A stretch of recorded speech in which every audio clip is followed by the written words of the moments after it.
Are AI concerns about software stock an overreaction? Let's go to Warren Hastings, Managing Director at Scotia Wealth Management, on this topic. Warren, thanks for your time today. Morella, thank you for having me back on the program. It's nice to be here. Let's start with mining stocks today. We had gold and silver stocks on the move. Should investors that have enjoyed the run-up in the last couple of years think about rebalancing at this point?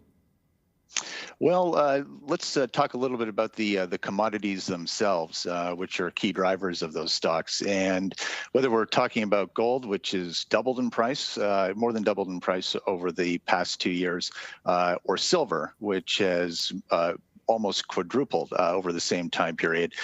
These precious metals have seen very significant increases in prices in a short period of time.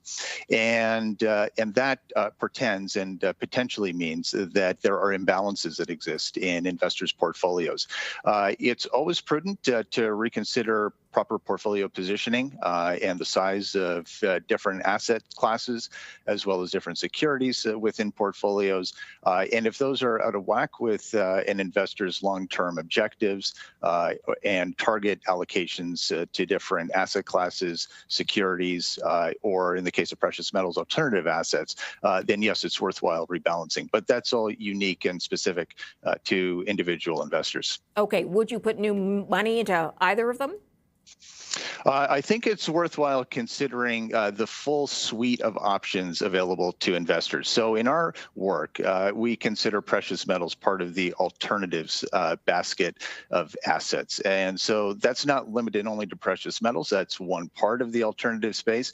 But other options to consider include liquid alternatives, hedge funds, as well as the burgeoning private assets market. And it's appropriate to be tactical in any investment decision.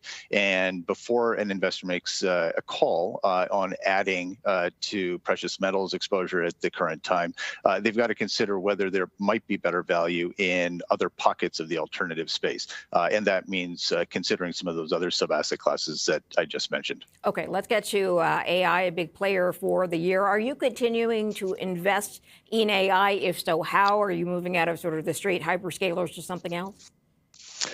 So it's undoubtedly the case that artificial intelligence is going to be a transformative technology. And actually, just before I talk a little bit more about the specifics, I'd point your viewers to a piece that our bank published back in November, a comprehensive report on AI and its implications for the economy, for markets, and really discusses the nexus of technological innovation and its impact on those parts of the investing universe. It's called Macro Markets and Machines. And part of what we discuss in there and part of our approach to investing in artificial intelligence is to recognize that, yes, there is a transformative aspect to the technology. And recently, we've seen a lot of volatility in parts of the equity market in particular, tied to the thought that there are going to be some potential losers as a result of AI disruption.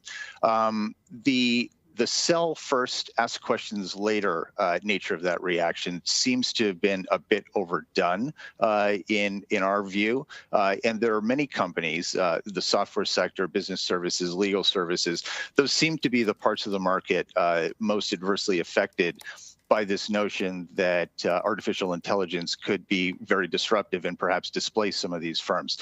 We would take a more measured approach in evaluating the risk of artificial intelligence on these parts of the market.